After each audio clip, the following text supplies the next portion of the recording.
வெறும் இலைகள் தழைகள் என்பதல்ல, நம்முடைய மூதாதையர்கள் நமக்கு அளித்த நன்கொடை. அவற்றை எப்படி முறையாக பயன்படுத்த வேண்டும் என்பதை பற்றி ஒவ்வொரு நாளுமே நம்மிடையே பகிர்ந்து கொண்டு வருகிறார் டாக்டர் கௌதமன் அவர்கள். நிகழ்ச்சியில் அடுத்த பகுதியாக வரவிருப்பது பல்லாண்டு வாழ்ந்திட. அன்பான கலைஞர் தொலைக்காட்சி நேயர்களுக்கு என்னுடைய இனிமையான காலை வணக்கங்கள். இன்றைக்கி நம்ம பார்க்கக்கூடிய தாவரத்துடைய பெயர் நாயுருவி அப்படின்னு சொல்லுவோம், அபாமார்கம் அப்படின்னு சொல்லுவாங்க. இந்த நாயுருவியை பற்றி தெரியாதவர்களே இருக்க முடியாது. பொதுவாக கிராமத்தில் வளர்ந்தவங்க, ஓரளவுக்கு நகரத்தில் வளர்ந்தவர்களுக்கு கூட மிக பிரசித்தமான ஒரு தாவரம் எது அப்படின்னு கேட்டிங்கன்னா இந்த நாயுருவி தான். இந்த நாயுருவியை பொறுத்தவரையிலும் பார்த்திங்கன்னா செடி வகை தாவரம். ரொம்ப அழகான உயர்ந்த ஒரு காம்புகள் இருக்கும். அந்த காம்புகள்லேருந்து விதைகள் தொங்கிக் கொண்டு இருக்கும். நம்ம நடந்து போகும்போதோ இல்லது ஆடு மாடு போகும்போதோ என்ன ஆகும்னா அந்த விதைகள் நம்ம உடம்புல ஒட்டிக்கும். கொஞ்சம் தூரம் நம்ம போன பிறகு அது கீழே விழும்போது விழுகின்ற இடத்திலெல்லாம் அழகாக அந்த தாவரம் முறைக்க ஆரம்பிக்கிறத பார்க்க முடியும். இயற்கையோட எவ்வளவு அழகான ஒரு படைப்பு பாருங்கள். இந்த நாயுருவியை பொறுத்தவரையிலும் பார்த்திங்கன்னா பொதுவாக இன்றைக்கு கட்டிகள் சம்பந்தப்பட்ட பிரச்சனை, உதாரணத்துக்கு கருப்பைகளில் ஏற்படக்கூடிய கட்டிகள், கேன்சர் சம்பந்தப்பட்ட கட்டிகள், இது எல்லாத்தையும் குணப்படுத்துவதற்கான மிக அரிதான ஒரு மூலிகை இந்த நாயுருவின்னு சொல்லலாம். பொதுவாக நாயுருவியுடைய முழு தாவரத்தையுமே மருந்துக்கு பயன்படுத்துகின்ற ஒரு வழக்கம் உண்டு. அதே போல் நாயுருவியுடைய வேரை மட்டும் மருந்துக்கு பயன்படுத்துகின்ற ஒரு வழக்கம் உண்டு. நாயுருவியுடைய வேர் பொறுத்தவரையிலும் பார்த்திங்கன்னா இன்றைக்கு ஈர் சம்பந்தப்பட்ட பல் சம்பந்தப்பட்ட எல்லா வகையான நோய்களுக்கும் தீர்வளிக்கக்கூடிய ஒரு மிகச்சிறந்த மருந்து. இன்றைக்கு பட்பசை சம்பந்தப்பட்ட விளம்பரங்கள் வரும்போது பார்த்திங்கன்னா பெரும்பாலும் அவர்கள் சொல்லக்கூடியது 100% பாக்டீரியாக்களை அழிக்க உதவுகிறது அப்படின்னு சொல்கிறாங்க. அப்படி அந்த பட்பசைகளை நம் தினமும் ஒரு முறையோ 2 முறையோ உபயோகப்படுத்தினோம்னா 100% ஒவ்வொரு பல் மருத்துவமனையிலேயும் ஒரு நோயாளி கூட இருக்கக்கூடாது. ஆனால் இன்றைக்கு அதுக்கு டைரக்ட் ஆப்போசிட்டாக என்ன ஆகுது, இன்றைக்கு ஒவ்வொரு பல் மருத்துவமனையிலேயும் அந்த மருத்துவருடைய அப்பாயின்மெண்ட்ஸுக்காக க்யூவில் நிற்க வேண்டிய ஒரு அவசியம் இருக்கிறது. அப்படின்னா என்ன அர்த்தம், இந்த பட்பசைகள் எதுவுமே நம்முடைய பற்களையோ ஈறுகளையோ பலப்படுத்த உதவுவது கிடையாது அப்படிங்கிறது தான் இதில் நிதர்சனமான ஒரு உண்மை. அதனால தான் பார்த்திங்கன்னா இன்றைக்கு பெரும்பாலான பட்பசைகள் இதில் கிராம்பு போடுறோம், இதில் உப்பு போடுறோம், இதில் எலுமிச்சை சாறு போடுறோம் அப்படின்னு சொல்லி இன்றைக்கு மீண்டும் நம்மளை ஏமாற்ற முயற்சி செய்கிறாங்க. அந்த மாதிரிலாம் இல்லாமல் இந்த நாயுருவியுடைய முழு தாவரத்தை எடுத்துக்கோங்க. கிராமத்தில் இருக்கவங்க யார் வேணால் இதை சுலபமாக வீட்லேயே செஞ்சுக்கலாம். அந்த முழு தாவரம் நல்லா ஒரு 5 கிலோ வர அளவுக்கு எடுத்துக்கோங்க. பெரிய ஒரு இரும்பு சட்டி எடுத்துகிட்டு அந்த 5 கிலோவை அதில் போட்டு அதை எரியுங்க. எரிச்சிங்கன்னா அது சாம்பலாகி ஒரு பழுப்பு நிறமான சாம்பல் உங்களுக்கு கிடைக்கலாம், அல்லது கருப்பில் வெள்ளை கலந்த சாம்பல் உங்களுக்கு கிடைக்கும். அதை நல்லா ஒரு வெள்ளை துணியில் போட்டு சலிக்க ஆரம்பிங்க. சலிச்சிங்கன்னா சாஃப்ட் பவுடர் உங்களுக்கு கிடைக்கும். நீங்கள் ஒரு 5 கிலோ போட்டு எரிக்க ஆரம்பிச்சிங்கன்னா உங்களுக்கு குறைந்தது ஒரு 200 to 350 கிராம் வரையிலும் அந்த சாஃப்ட் பவுடர் கிடைக்கும். அதை ஒரு குப்பியில் போட்டு பத்திரப்படுத்துங்க. டெய்லி பல் விளக்கும் போது உங்கள் கைகளே எடுங்க, ப்ரஷ்ஷு எதுவுமே தேவையில்லை, சாதாரண உங்கள் கைகளே எடுங்க. நல்லா அந்த பவுடர் ஒரு 10 கிராம் உங்கள் கையில் எடுத்து வச்சுட்டு தொட்டு நல்லா ஈருடைய மேல் பகுதியில் ஆரம்பித்து ஃபுல்லாக தடவுங்க. பற்கள் மேலேலாம் அதை நல்லா தடவுங்க. தடவிட்டு ஒரு 2 நிமிஷம் அப்படியே விடுங்க. அப்படியே உங்களுக்கு வாயிலேருந்து நிறைய எச்சி ஊற ஆரம்பிக்கும். அந்த எச்சியை வெளியில் துப்ப ஆரம்பிங்க. அதன் பிறகு வெந்நீர் வைத்து வாய் கொப்பளிங்க. பல் சம்பந்தப்பட்ட ஈறுகள் சம்பந்தப்பட்ட பிரச்சனை இருக்கக்கூடியவர்கள் யாராக இருந்தாலும் சரி, கரெக்டாக இதை 30 நாள் உபயோகப்படுத்தி பாருங்கள். உங்கள் பல்வலி, அடிக்கடி ஏற்படுகின்ற பல் சொத்தை, பல் உடைந்து போகிறது, பல் கொட்டக்கூடிய அளவில் இருப்பது, சர்க்கரை நோயினால் என்னோடய ஈறு பலவீனமாகி எனக்கு பல் கொட்டுகிறதுன்னு சொல்லக்கூடியவர்கள் யாராக இருந்தாலும் சரி, இதை ஒரே 1 மாதம் உபயோகப்படுத்தி பாருங்கள். உங்களுடைய பல்லுடைய ஆரோக்கியம், வாயில் இருக்கக்கூடிய சுவை அரும்புகளுடைய ஆரோக்கியம், டான்சில் சம்பந்தப்பட்ட பிரச்சனை, வாயில் ஏற்படுகின்ற பிரச்சனை, இதெல்லாமே மறைந்து குணமாகிறத நம்ம பார்க்க முடியும். இரண்டாவது, இன்றைக்கு கருப்பை கட்டி ஏற்பட்டு விட்டது, என்னுடைய கருப்பையை எடுத்து விட்டேன், கருமுட்டை பையில் கட்டி ஏற்பட்டு விட்டது, வேறு வழி இல்லை, என்னுடைய கருமுட்டையை எடுத்துட்டாங்க, கருக்குழல் ஃபெலோப்பியன் டியூப்பில் அடைப்பு இருக்குது, அதனால் எனக்கு இயற்கையான முறையில் குழந்தை பிறக்காது அப்படின்னு சொல்கிறாங்க. இந்த மாதிரி கவலை 120 பெண்களுக்காவது இன்றைக்கு இருக்கிறத நம்ம பார்க்க முடிகிறது. ஒவ்வொரு தெருவுக்கும் ஒரு செயற்கை முறை கருவூட்டல் மையம் ஏற்பட்டு வந்து கொண்டிருப்பதை பார்க்கும்போதே இன்றைக்கு எந்த அளவுக்கு குழந்தைகளுக்கு இயற்கையான முறையில் குழந்தை பெற்றுக்கொள்ள முடியாத ஒரு சூழல் இருக்கிறது பெண்களுக்கு அப்படிங்கிறத நம்ம பார்க்க முடிகிறது. அப்போ அதை தீர்ப்பதற்கு என்ன வழின்னு கேட்டிங்கன்னா, இதற்கு இந்த நாயுருவி ஒரு மிகச்சிறந்த மருந்து. நாயுருவியுடைய முழு தாவரத்தை எடுத்து எரித்து சாம்பலாக்கி அதை தண்ணீரில் கரைத்து கொதிக்க வைத்து ஆவியாக்கி அதை மீண்டும் மீண்டும் செய்யக்கூடிய மருந்துகளுக்கு க்ஷாரம் அப்படின்னு பேர். சமஸ்கிருதத்தில் க்ஷாரம் அப்படின்னு சொல்லுவாங்க. ஒரு வகையான ஆல்கலின்னு சொல்லலாம் ஆங்கிலத்தில். நாயுருவியிலிருந்து எடுக்கக்கூடிய இந்த ஒரு ஆல்கலிக்கு பார்த்திங்கன்னா கருப்பையில் இருக்கக்கூடிய கட்டிகளை கரைக்கக்கூடிய சக்தி அப்படிங்கிறது உண்டு. ஒரு 250 500 கிராம் அளவுக்கு இந்த நாயுருவிலிருந்து செய்து முறைப்படுத்தப்பட்டு எடுக்கக்கூடிய அந்த ஒரு க்ஷாரத்தை சிறிதளவு பசு நெய் அல்லது தயிர் மேலே இருக்கக்கூடிய தண்ணீர், ததிமஸ்தூன்னு சொல்லக்கூடிய அந்த தண்ணீரில் கலந்து காலை ஒரு முறை உணவுக்கு முன்பு, இரவு ஒரு முறை உணவுக்கு முன்பு அப்படிங்கிற மாதிரி ஒரு 3 மாத காலம் தொடர்ந்து சாப்பிடுங்க. அதன் பிறகு மீண்டும் உங்களுடைய கர்ப்பப்பை எப்படி இருக்கிறது, கருமுட்டை குழல் எப்படி இருக்கிறது, கருமுட்டை பை எப்படி இருக்குன்னு பரிசோதனை செய்து பார்த்தீங்கன்னா உங்களுடைய அந்த கருப்பையில் நல்ல மாற்றம் ஏற்பட்டு இருப்பதை நம்ம பார்க்க முடியும். ஏன் இதை சொல்கிறேன்னா, இன்றைக்கு பெரும்பாலும் ஒரு கிராமத்திலிருந்து ஒரு நகரத்திற்கு ஒரு பெண் சென்று கருப்பையில் ஒரு பிரச்சனை இருக்கிறது அப்படின்னு சொல்லும்போது பெரும்பாலும் அந்த மருத்துவர்கள் துரதிர்ஷ்டவசமாக இன்றைக்கு சொல்லக்கூடிய ஒரு தீர்வு கருப்பையை எடுத்து விடுங்கள் அப்படிங்கிறதா இருக்குது. ஆனால் கருப்பையை எடுத்து விட்ட பிறகு உடலில் ஏற்படக்கூடிய பாதிப்புகள் மிக மிக அதிகம். ஏன்னா கருப்பை கட்டிகள் வருவதற்கு கருப்பை மட்டும் காரணம் அல்ல, உடலில் இருக்கக்கூடிய ஹார்மோன்களுடைய மாற்றமும் ஒரு காரணம். ஸோ இதை சரி செய்யக்கூடிய குணப்படுத்தக்கூடிய சக்தி அப்படிங்கிறது பார்த்திங்கன்னா இந்த நாயுருவிக்கு உண்டு. எனவே நேயர்களே, இந்த நாயுருவி சாதாரணமாக நம்ம கிராமங்களில் கிடைக்கக்கூடிய ஒரு மூலிகை, எல்லா நாட்டு மருந்து கடைகளிலும் கிடைக்கக்கூடிய ஒரு மூலிகை. இதை தகுந்த மருத்துவ ஆலோசனையின் பேரில் சரியான முறைப்படி பயன்படுத்தி வந்தோமேயானால் நம்மாலும் பல்லாண்டு காலம் ஆரோக்கியமாக வாழ்ந்திட முடியும். சமூகத்தில் நடக்கும் நிகழ்வுகளில் நாம் கொள்ளத்தக்கவை எவை, தள்ளத்தக்கவை எவை என்பதை பற்றி பேசி நமக்கான விழிப்புணர்வை ஒவ்வொரு நாளுமே வழங்கி வருகிறார் எழுத்தாளர் மனுஷபுத்திரன் அவர்கள். நிகழ்ச்சியில் அடுத்த பகுதியாக வரவிருப்பது தீதும் நன்றும்.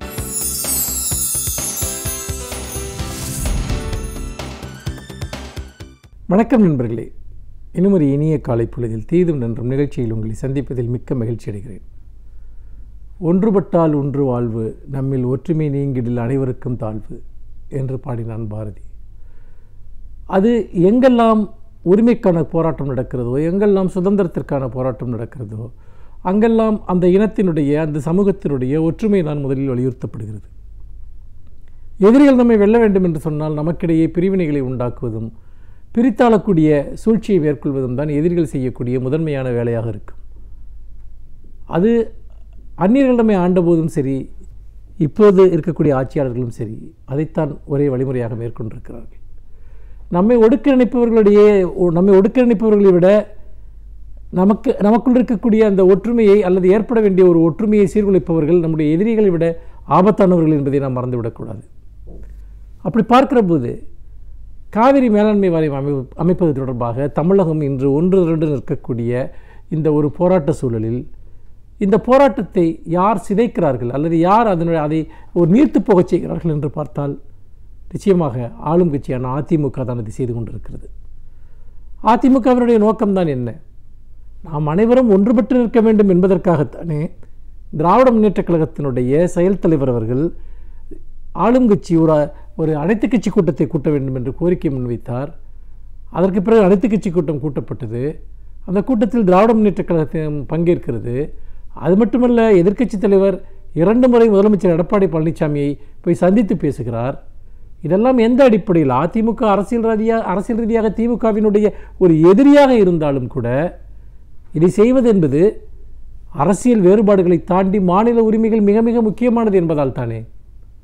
அப்படித்தானே ஜல்லிக்கட்டு போராட்டம் நடந்தபோது தமிழக அரசு சார்பாக கொண்டு வரப்பட்ட தீர்மானத்திற்கு திமுக நிபந்தனையற்ற ஆதரவு அளித்தது. அதே போல் நீட் தேர்வு விஷயத்திலும் கூட தமிழக சட்டசபையில் தீர்மானம் நிறைவேற்றுவதற்கு திமுக உறுதுணையாக இருந்தது. அப்படி இருக்கிற போது அரசியல் மாறுபாடுகளை திமுக ஒருபோதும் இதுபோன்ற மாநில உரிமை சார்ந்த விஷயங்களில் கணக்கில் கொண்டதில்லை. ஆனால் மாறாக அதிமுக எப்படி நடந்து கொள்கிறது என்பதை நாம் பார்க்க வேண்டியிருக்கிறது. குறைந்தபட்சமாக எதிர்க்கட்சிகள் கொடுத்த வாக்குறுதிகளை அல்லது மக்களுக்கு கொடுத்த வாக்குறுதிகளை அவர்கள் நிறைவேற்றுவதற்காக ஒரு சிறிய துரும்பை ஏனும் கிள்ளி போட்டிருக்கிறார்களா என்றால் நிச்சயமாக இல்லை. அப்படி பார்க்கிற போது தமிழக அரசின் சார்பாக தமிழக சட்டசபையில் தமிழகம் சார்பாக ஒரு தீர்மானம் நிறைவேற்றப்படுகிறது. அதில் காவிரி மேலாண்மை வாரியம் அமைக்க வேண்டும், பிரதமரை சந்தித்து இது பற்றிய கோரிக்கையை முன்வைக்க வேண்டும் என்றெல்லாம் அதில் முழக்கங்கள் முன்வைக்கப்பட்டாலுமே கூட அந்த தீர்மானம் அதற்கு பிறகு என்னவாயிற்று என்பதை பற்றி அதிமுக அரசு கவலைப்படவே இல்லை. அதை கொண்டு போய் உரிய அழுத்தத்தை மத்திய அரசிடம் கொடுத்தார்களா என்றால் அதுவும் இல்லை. ஒரு பிரதமரை சந்திப்பதற்கு ஒரு அனுமதியை அவர்களால் பெற்றுத்தர முடிந்ததா என்றால் அதுவும் இல்லை. ஒரு ஒட்டுமொத்த மாநிலமே ஒரு தமிழகத்தின் சார்பாக ஒரு ஒரு ஒரு தீர்மானம், பிரதமரை நாங்கள் சந்தித்து எங்கள் கோரிக்கையை முன்வைக்க வேண்டும், அதற்கு நேரம் கேட்டால் பிரதமர் அலுவலகத்திலிருந்து சொல்கிறார்கள் போய் நீர்வளத்துறை அமைச்சரை பாருங்கள் என்று. ஒரு மாநிலத்தினுடைய ஒட்டுமொத்த உணர்வுகளுக்கு மத்திய அரசு கொடுக்கிற மரியாதை இவ்வளவுதான் என்று சொன்னால் அதை கேட்டுக்கொண்டு அவர்கள் அப்படியே வந்து விடுகிறார்கள். ஏன் எதிர்க்கட்சிகள் மத்திய அரசின் மீது நம்பிக்கையில்லா தீர்மானம் கொண்டு வந்து விடக்கூடாது என்பதற்காக காவிரி மேலாண்மை வாரியம் விஷயத்தை காரணம் காட்டி பாராளுமன்றத்தை முடக்கினார்களே, ஏன் அவர்கள் பிரதமர் அலுவலகத்தில் முன்னால் அல்லது வீட்டின் முன்னால் போய் ஒரு ஆர்ப்பாட்டம் செய்யக்கூடாதா? எங்களை சந்தியுங்கள் என்று கேட்கக்கூடாதா? அங்கே போய் தர்ணா செய்யக்கூடாதா? 50 எம்பிக்கள் உங்களிடம் இருக்கிறார்கள், நீங்கள் என்ன செய்தீர்கள் என்கிற கேள்விக்கு இன்று வரை பதில் இல்லை. அது மட்டுமல்ல, காவிரி மேலாண்மை வாரியம் விஷயத்தில் மத்திய அரசு தங்களுடைய முதுகில் கத்தப்போகிறது என்பது பல வாரங்களுக்கு முன்பே தெரிந்துவிட்டது. எதிர்க்கட்சித் தலைவர் இதை பற்றி மிக கடுமையான எச்சரிக்கைகளை அவர் தொடர்ந்து வெளியிட்டு வந்தார். ஆனால் அதையெல்லாம் கவனத்தில் கொள்ளாமல் கடைசி நிமிடம் வரைக்கும் இதோ இன்றைக்கு அமைத்து விடுவார்கள், இன்னும் சில மணி நேரத்தில் அமைத்து விடுவார்கள் என்றெல்லாம் சொல்லி நீட் விஷயத்தில் நாம் ஏமாற்றப்பட்ட அந்த கடந்த கால அனுபவம் இருந்தும் கூட பாஜக அரசிற்கு ஏற்ப ஒரு நாடகத்தை இவர்கள் நடத்தினார்கள். நாடகத்தை நடத்தியது மட்டுமல்ல, அனைத்து கட்சிகளும் சேர்ந்து போராட வேண்டும் என்ற உணர்வை ஏற்படுத்தி கொண்டிருந்த நேரத்தில் மத்திய அரசை விமர்சிப்பதற்கு பதிலாக இவர்களோடு நின்று போராடி கொண்டிருக்கிற திமுகவை இவர்கள் விமர்சிக்கிறார்கள், காங்கிரஸை இவர்கள் விமர்சிக்கிறார்கள், கடந்த காலத்தை பற்றிய பல்வேறு பொய்களை இவர்கள் முன்வைக்கிறார்கள். இதனுடைய நோக்கம் என்பது என்ன? அப்படி என்றால் எதிரிகள் விரும்புகிறார்கள் தமிழகம் ஒன்றுபட்டு இருக்கக்கூடாது என்று, தமிழக அரசியல் இயக்கங்கள் ஒன்றுபட்டு போராடக்கூடாது என்று நினைக்கிறார்கள். தனித்தனியாக போராடட்டும், தனித்தனியாக அந்த எதிர்ப்புகள் சிதறுண்டு போகட்டும் என்பதுதான் எதிரிகளுடைய திட்டம். அந்த திட்டத்திற்கு இங்கு சிலர் துணை போகிறார்கள். இதற்கு பெயர் வரலாற்றில் துரோகம் என்று மட்டும்தான் அழைக்கப்படும். அதுவும் ஒரு மாநில அரசிற்கு, ஒரு மாநில மக்களுக்கு அந்த மாநில கட்சியை ஒரு செய்யக்கூடிய ஒரு துரோகம் என்றுதான் அது பார்க்கப்படும்.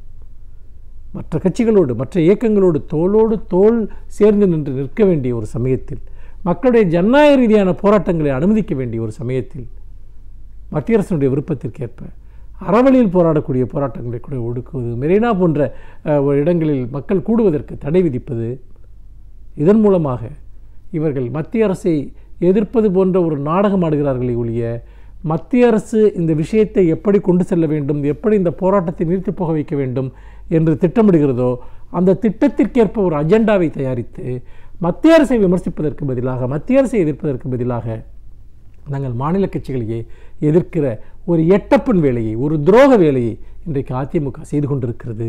இதற்கு விளையாக தமிழக மக்களினுடைய உரிமைகள் கொடுக்கப்படுகின்றன. உரிமைகள் பறிக்கப்படுபவர்களுக்கு, நம்முடைய உரிமைகளை பறிப்பவர்களுக்கு ஆதரவான ஒரு நிலைப்பாட்டை இன்று எடப்பாடி பழனிசாமி செயல்படுத்தி கொண்டிருக்கிறார் என்பதைத்தான் நாம் பார்க்கிறோம். வரலாறு இந்த துரோகத்தை ஒருபோதும் மன்னிக்காது. மீண்டும் இன்னும் ஒரு புதிய சிந்தனையோடு உங்களை சந்திக்கிறேன். நன்றி, வணக்கம். ஒரு துறையை பற்றி நாம் முழுமையாக அறிந்து கொள்ள வேண்டும் என்றால் அந்த துறையை சார்ந்த வல்லுநர்கள் அவர்களின் அனுபவங்களை நம்மோடு பகிர்ந்து கொள்ளும் பொழுதே அவற்றை நாம் முழுமையாக அறிந்து கொள்ள முடிகிறது. அந்த வகையில் இப்பொழுது நாம் சந்திக்கவிருக்கும் சிறப்பு விருந்தினர் எந்த துறையிலிருந்து வந்து என்ன பயனுள்ள தகவல்களை நம்மிடையே பகிர்ந்து கொள்ள இருக்கிறார் என்பதை கவனிக்கலாம். நிகழ்ச்சியில் அடுத்த பகுதியாக வரவிருப்பது சிறப்பு விருந்தினர்.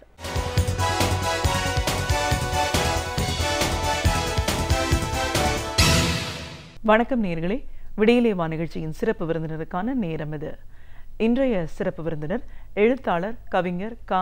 பாபு சசிதரன்.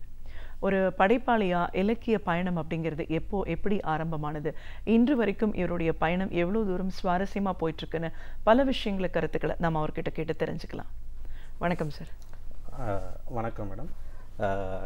உலகத் தமிழர்கள் அனைவருக்கும் கலைஞர் தொலைக்காட்சி வழியாக பாபு சசிதரன் அன்பு வணக்கங்கள். ஒரு எழுத்தாளரா, கவிஞரா முதல்ல எங்கள் நிகழ்ச்சிக்கு உங்களை நாங்கள் வரவேற்கிறோம் சார். மிக்க மகிழ்ச்சி மேடம். ஒரு எழுத்தாளர் அப்படின்னு சொல்லும் போது அடிப்படையில் நீங்கள் ஒரு பொறியாளர், அந்த துறை சார்ந்து தான் உங்களுடைய பணிகள் இருக்குது. அதுக்கு அதையும் தாண்டி பல நம்பிக்கையூட்டுற மாதிரி தன்னம்பிக்கையூட்டுற ஒரு பேச்சாளராக பள்ளி கல்லூரிகளில் இன்னும் உங்களுடைய பயணத்தை தொடர்ந்துட்டுருக்கீங்க. அதுக்கு அப்பாற்பட்டு இலக்கிய உலகம் அப்படிங்கிறது வந்து உங்களுக்கு ஒரு புதிய விஷயம் கிடையாது. பள்ளி கல்லூரி நாட்கள்லேயே அதற்கான உங்களுக்கான ஒரு அடையாளத்தை நீங்கள் தேடிட்டுருக்கீங்க. அந்த பயணம் இன்னைக்கு வரைக்கும் தொடர்ந்து வந்துட்டுருக்கு. அப்படின்னும் போது இதற்கு யார் முன்னோடியாக இருந்திருக்காங்க, யாருடைய பேச்சுக்கள் படைப்புகள் உங்களுக்கு ஒரு தூண்டுதலாக இருந்திருக்கு? இந்த பயணம் இவ்வளோ தூரம் எப்படி வந்துச்சு அப்படின்னு நிறைய விஷயங்களை எங்கள் நேர்களோட நீங்கள் இன்னைக்கு முழுமையாக பகிர்ந்துக்கணும். நிச்சயமாக. முதல்ல இந்த இலக்கிய உலக பயணம் அடிப்படையில் ஒரு பொறியாளராக ஒரு அண்ணா யூனிவர்சிட்டியில் படித்து அந்த துறை சார்ந்த பணிகளுக்கு போனவங்களுக்கு இலக்கிய உலகம் அப்படின்னாலே அப்படியா என்ன அப்படின்ற ஒரு நிலை தான் இருக்கும். ஆனால் இன்னைக்கும் நீங்கள் வந்து அந்த இலக்கிய உலக பயணத்தை உங்களோடையே தொடர்பு வச்சுட்டு அந்த பயணிச்சுட்டு இருக்கீங்க. அப்படின்னும் போது இலக்கியத்துக்கும் பொறியாளருக்கும் என்ன மாதிரியான ஒரு தொடர்பு, அதுல இருந்து நம்ம பேசணும் சார். மிகச் சரியான கேள்வி. நான் சிறு வயதிலிருந்தே வந்து அப்பா வந்து வீட்டில் முரசொலி வாங்குவாங்க. அப்பாவுக்கு வந்து திராவிட கழகத்திலையும் திராவிட முன்னேற்ற கழகத்திலையும் தொடர்புகள் ஆரம்ப காலத்திலேருந்தே இருந்துகிட்ருக்கு. அதன் மூலயமாக அவங்களுக்கு அந்த ஈடுபாடு தான் என்னை வந்து ஒரு இலக்கிய துறையில் கொண்டு வரதுக்கான ஒரு வாய்ப்பை ஏற்படுத்தியிருந்தது. சிறு வயதிலே வந்து அப்பா வந்து என்ன பண்ணுவாங்கன்னா, கலைஞர் ஐயாவோட பேச்சுக்களெல்லாம் வந்து அழைச்சிட்டு போவாங்க என்னை. அவங்க தான் என்னை கைப்பிடிச்சு இந்த இலக்கியத்துறைக்கு கொண்டு வந்தாங்க. அதனோட ஈடுபாடு காரணமாக தான் 6ஆம் வகுப்பு முதல் கொண்டு நான் வந்து கவிதைகள் எழுதிக்கிட்டு இருக்கேன். கட்டுரைகள், கவிதை போட்டி, கட்டுரை போட்டி இது எல்லாமே பங்கேற்றுருக்கேன். பரிசுகள்லாம் வாங்கியிருக்கேன். குறிப்பிட்டு சொல்லணுன்னா, அண்ணா யூனிவர்சிட்டியில் படிக்கும் பொழுது கவிதை போட்டியில் 2வது பரிசு பெற்று அண்ணன் பழனி பாரதி அவர்கள் கையால் நான் விருது வாங்கினேன். அதுதான் எனக்கு கிடைத்த முதல் பரிசும் கூட. நான் இலக்கிய துறையில் நான் வந்ததுக்கப்புறம் அந்த ஒரு சூழல் வந்து எனக்கு நல்லா அமைஞ்சது. அப்பா வந்து அந்த மாதிரியான அவங்களும் வந்து கவிதையெல்லாம் படிப்பாங்க, வாசிப்பாங்க, புத்தகங்கள் வாசிப்பாங்க, புத்தகங்கள் நிறைய வாங்கி கொடுப்பாங்க. என்னை நூலகத்துக்கு கூட்டிகிட்டு போய் அறிமுகப்படுத்தியதும் எனது தந்தையார் அவர்கள் தான். இந்த இலக்கியத்துறைக்கு நான் வந்ததுக்கு முழுக்க காரணம் அந்த எல்லாத்தையுமே சொல்லணும்னா என் தாய் தந்தையர்களுக்கு தான் அந்த மொத்த பாராட்டுமே சொல்லணும். இப்போ இலக்கிய உலக பயணம் அப்படின்னும் போது ஒரு புதிய விஷயம் இல்லை. ஆரம்பத்திலேருந்தே நம்ம பார்த்துட்டு இருக்கோம். இலக்கியவாதிகள், வெற்றியாளர்கள், கலைஞர் போன்றவருடைய பேச்செல்லாம் கேட்டு தான் வளர்ந்துருக்கீங்க அப்படின்னு சொல்லும்போது இன்றைக்கும் வந்து நிறைய பேர் அவரோட படைப்புகளை மேற்கோள் காட்டி, அவருடைய வசனங்களை மேற்கோள் காட்டி ஒரு உந்து சக்தியாக இருந்திருக்குன்னு நிறைய கலைஞர்கள் சொல்கிறத நம்ம பார்த்துருக்கோம். உங்களுடைய படைப்புலக பயணத்திற்கு தலைவர் கலைஞர் அவர்களுடைய பேச்சும் எழுத்தும் எவ்வளோ தூரம் உறுதுணையாக இருந்துச்சு? ரொம்ப அற்புதமான கேள்வி. இது எனக்கு பிடித்த கேள்வியும் கூட. என்னென்னா, கலைஞர் ஐயாவோட பதிவுகள், அவர்களுடைய எழுத்துக்கள், அவரோட கவிதை, அவரோட இலக்கியம், அவருடைய கட்டுரைகள், அவர் உடன்பிறப்புக்கு எழுதுகிற கடிதங்கள் எல்லாமே பார்த்திங்கன்னா தமிழ் செறிவு சொட்ட இருக்கும். அதில் வந்து அதன்பால் ஈர்க்கப்பட்டதில் நானும் வருத்தேன். எப்படி சொல்லணுன்னா, பராசக்தி அந்த படம் வெளிவந்த போது நான் பிறக்கவே இல்லை. ஆனாலும் அந்த படத்தை பார்த்த பிறகு அதில் வந்த வசனங்களை பார்த்து அதன்பால் ஈர்க்கப்பட்டதில் நானும் ஒருவன். அந்த அளவுக்கு அந்த குழந்தை வந்து அந்த நிலையில் அந்த களத்தில் பிறக்காத ஒரு குழந்தை கூட, எனக்கு அப்புறம் வர தலைமுறைகள் கூட அந்த வசனங்களை கேட்டால் கண்டிப்பாக அதன்பால் இழுப்பார்கள் என்பதற்கு இருவேறு கருத்திற்கு இடமே கிடையாது. அவரோட வெள்ளிக்கிழமை என்ற முதல் நாவல் வந்து ராணிமுத்தில் வந்ததை நான் இன்னமும் பொக்கிஷமாக வச்சுருக்கேன் வீட்டில். அதை படிச்சிருக்கேன் நான். அது அவ்வளோ ஒரு அற்புதமான ஒரு கலைஞன் அவர். அரசியல் இதெல்லாம் தாண்டி ஒரு இலக்கியவாதியாக, ஒரு கவிஞராக, ஒரு பேச்சாளராக மிக சிறந்த மாமனிதர் என்று தான் நான் சொல்லணும். அவர் வாழ்கிற காலத்தில் நாங்கள்லாம் வாழறோன்றதே வந்து எங்களுக்கு கிடைத்த மிகப்பெரிய மாபெரும் பேராக நாங்கள் கருதுகிறோம். அதை ஐயாவோட கவிதைகள்லாம் சொல்லணும்னா, அவர் கவிதையை நான் எடுத்து சொல்கிற அளவுக்கு நான் பெரிய ஆளான்றதெல்லாம் எனக்கு தெரியாது. ஆனால் அவர் பேச ஆரம்பித்தாலுமே வந்து அப்படி ஒரு தமிழ் ஒரு நாவலை வந்து நடமாடும். அப்படிப்பட்ட ஒரு அற்புதமான ஒரு பேச்சாளர். ஒரு திருநெல்வேலியில் ஒரு கல்லூரிக்கு வந்து தலைமை தாங்குறாங்க ஐயா வந்து. அவர் வந்து பேசுகிறாங்க. முதல்ல வந்து மாணவ தலைவர் வந்து பேசுகிறாரு. அவர் பேசும்போது அவர் சொல்கிறாரு, அந்த கல்லூரிக்கு வந்து வேலி கிடையாது, காம்பவுண்ட் வால் போடலை. அதை வந்து அவர் நாசுக்காக சொல்கிறாரு. வேலியை பயிரை மேயும் என்ற பழமொழி எங்கள் கல்லூரிக்கு பொருந்தாது, ஏனென்றால் எங்கள் கல்லூரியில் வேலி இல்லை என்பதை வெகு நாசுக்காக அந்த கல்லூரியோட முதல்வர், மாணவர் தலைவர் முதல்வர் வந்து என்ன பண்ணுறாரு, சுட்டி காட்டிட்டு இறங்கிடுறாரு. கடைசியாக தலைமை உரை வந்து கலைஞர் ஐயா வந்து பேசணும். அவர் பேச ஆரம்பிக்கிறாரு. பேச ஆரம்பிக்கும்போது சொல்கிறாரு, என்ன சொல்கிறாருன்னா, மாணவர் தலைவர் வந்து ரொம்ப மிக சிறப்பாக சொன்னார். தன்னுடைய கல்லூரிக்கு வந்து ஒரு வேலி இல்லை என்பதை வெகு நாசுக்காக ஒரு பழமொழியை மேற்கோள் காட்டி ஒரு கருத்தை சொல்லிட்டு போனார். ஆனால் அவர் சொன்னவர் ஒன்று மறந்துட்டார். நாமெல்லாம் இருப்பதோ திருநெல்வேலியில், மாவட்டத்திற்கே வேலி இருப்பதால் இந்த கல்லூரிக்கு வேலி எதற்கு என்று விட்டிருப்பார்களோ என்னவோ, இருந்தாலும் வேலி போடுவதற்கான ஆவணம் செய்கிறேன் என்று சொல்லி முடிப்பார். கைத்தட்டல் அந்த அரங்கத்தில் வந்து முடிகிறதுக்கு கிட்டத்தட்ட 10 நிமிடங்கள் ஆனதாக நான் அந்த புத்தகத்தில் படித்தேன். அப்படிப்பட்ட ஒரு சாதுரியமான பேச்சு, அந்த இடத்திற்கு அந்த என்ன தேவையோ அதை எங்கேயுமே வந்து கொஞ்சம் கூட யோசிக்காமல் வந்து பதில் சொல்லக்கூடியவர் வந்து தலைவர் அவர்கள். அதுக்கப்புறம் அதே மாதிரி பேட்டியாளர்கள் வந்து பேட்டி காண்டுட்ருக்காங்க. அப்போ வந்து ஒரு டஃப்பான கொஸ்டினை ஒரு அந்த பேட்டியாளர் வந்து ஐயா கிட்ட கேட்கணும்னு நினைக்கிறாங்க. அப்படி கேட்கும் போது அவர் அந்த பதில் சொல்கிறார். என்ன கேள்வின்னா, உங்களிடம் முதலமைச்சர் ஜெயலலிதா அவர்களிடம், அப்போ அவங்க இருக்காங்க, பிடித்தது என்ன அப்படின்னு கேட்குறாங்க. இவர் கொஞ்சம் கூட தயக்கம் இல்லாமல் அவர் எப்பொழுதுமே அந்த சிரிக்கிற அந்த புன்சிரிப்போட உடனே பதில் சொல்கிறாரு, நடிப்பு அப்படிங்கிறார். அந்த நடிப்பு என்ற ஒரு வார்த்தைக்குள்ள அத்தனையும் அடங்கி போகிறது. அப்படிப்பட்ட ஒரு சாதுரியமான பதில் சொல்லக்கூடியவர் வந்து கலைஞர் ஐயா அவர்கள்.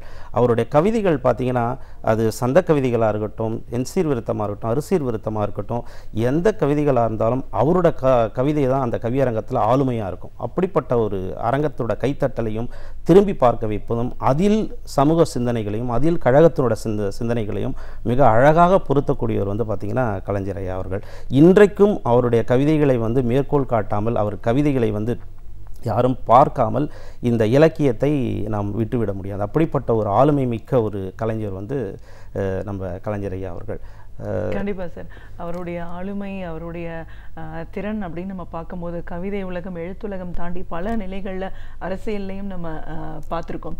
இப்போ ஆளுமை எல்லாம் சொல்லும்போது தமிழ் அப்படின்னு சொன்னாலே தலைவர் கலைஞர் அவர்களை வந்து ஒரு மறுக்க முடியாத ஒரு இடம் சொல்லலாம். இன்னைக்கு செம்மொழி அந்தஸ்து கிடைச்சிருக்கு அப்படின்னா அதுக்கு ஒரு முக்கியமான ஒரு காரணம். மொழியை கையாள்கிற விதம், தமிழ் மொழிக்கு சிறப்பு சேர்க்கணும், தமிழ் அப்படின்ற ஒரு பற்றாளரா அவர் பயணித்ததை நீங்க எப்படி பார்த்தீங்க? அவர் தமிழுக்காக செஞ்சது பார்த்திங்கன்னா நிறைய இருக்குது. இன்றைக்கி இலக்கிய விருதுகள் வாங்கிறதுக்காக தமிழ் இலக்கியர்கள்லாம் விருது வாங்குறாங்கன்னா அதற்கு முன்னோடின்னு பார்த்திங்கன்னா கலைஞர் ஐயா போட்ட அந்த வழித்தடம் தான். அதில் தான் எல்லாமே இப்போ இன்றைக்கி பயணிச்சுக்கிட்டு இருக்காங்க.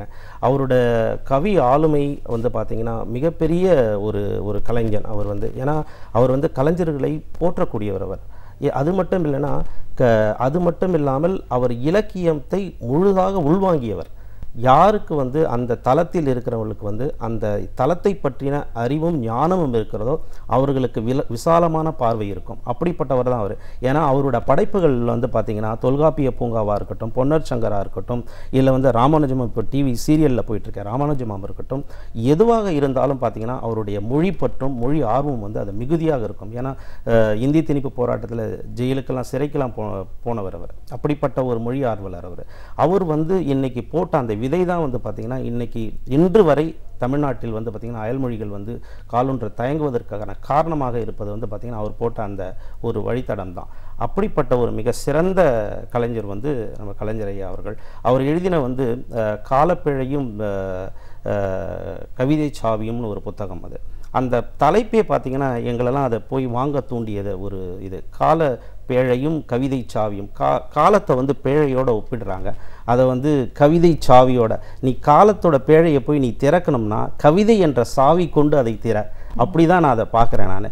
அப்போது கவிதை சாவியை வந்து திறப்பது என்பது, கவிதை என்பது என்ன? கவிதை என்பது ஒரு அழகு, ஒரு அழகோவியம், அழகியல். அதைத்தான் நம்ம வந்து அதில் அவங்க சொல்லியிருப்பாங்க அந்த தலைப்பிலேயே. அது உள்ளே போனீங்கன்னா பார்த்தீங்கன்னா அவ்வளோ அற்புதமாக வந்து கவிதைகள் எல்லாமே படைக்கப்பட்டிருக்கும். அதுக்கு இடையில் வந்து பார்த்திங்கன்னா கழகத்தை பற்றியும் உடன்பிறப்புகள் பற்றியும் அருமையான ஒரு வர்ணனைகளோட அந்த கவிதைகள் வந்து ரொம்ப சிறப்பாக வடிவமைச்சிருப்பாங்க. அதேமாரி திருவள்ளுவருக்காக எழுதப்பட்ட புத்தகமும் வந்து வான்புகழ் கொண்ட வள்ளுவம் என்ற அந்த புத்தகமும் பார்த்திங்கன்னா ரொம்ப சிறப்பான புத்தகம். நான் என்ன சொல்ல வரேன்னா, இன்றைக்கு இருக்கின்ற ஒவ்வொரு இளைஞர்களும் இவரோட படைப்புகளை படித்தால் அவர்களுக்கும் மொழி ஆர்வம் மொழிப்பற்று வரும் என்பதில் இருவேறு கருத்துக்கு இடம் கிடையாது. இன்று இருக்கின்ற இளைஞர்கள் இதையெல்லாம் வாங்கி படிக்க வேண்டும் என்பது என்னோட தாழ்மையான வேண்டுகோள். அதை இன்று இருக்கும் இளைஞர்கள் செய்வார்கள் என்றே நான் நினைக்கின்றேன். கண்டிப்பாக சார்.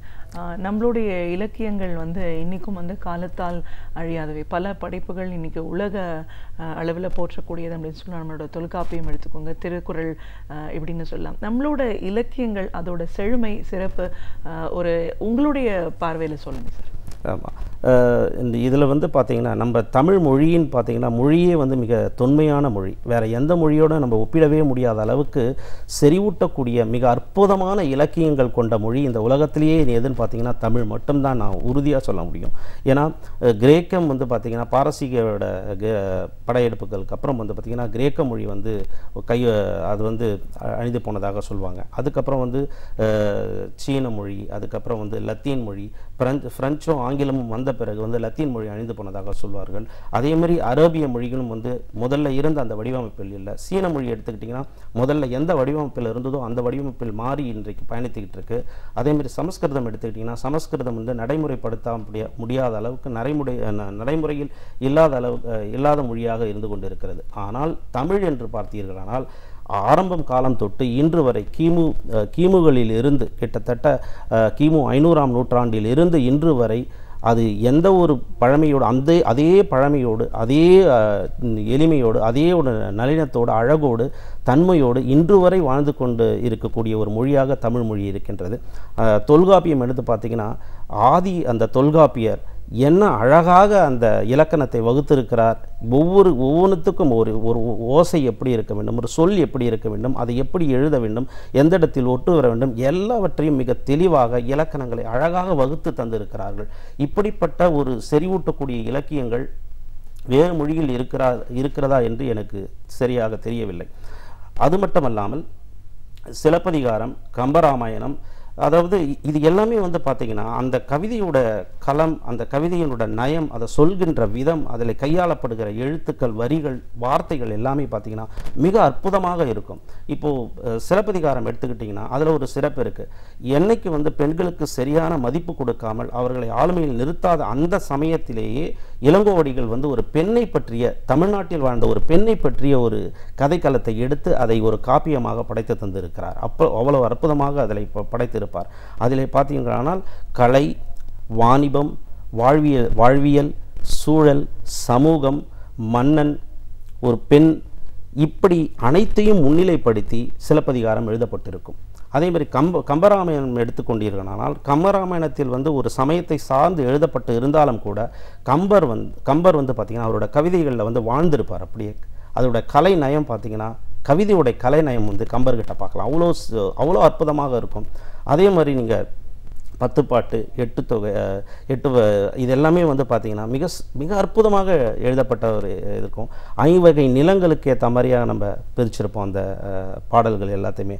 அப்படிப்பட்ட எல்லாமே வந்து பார்த்திங்கன்னா நம்ம தமிழில் மட்டும்தான் இருக்கும். ஏன்னா வாழ்வியலை மிக அற்புதமாக பகுத்து அதற்கேற்றாப்போல் இலக்கியங்களை படைத்தது தமிழ் மொழி மட்டும்தான் இருக்கும் என்று நான் உறுதியாக சொல்ல முடியும். அப்படிப்பட்ட ஒரு அற்புதமான மொழி தமிழ் மொழி. அந்த மொழியில் நானும் பிறந்திருக்கிறேன் என்பது எனக்கு மிகப்பெரிய பேர் என்றே நினைப்பேன்.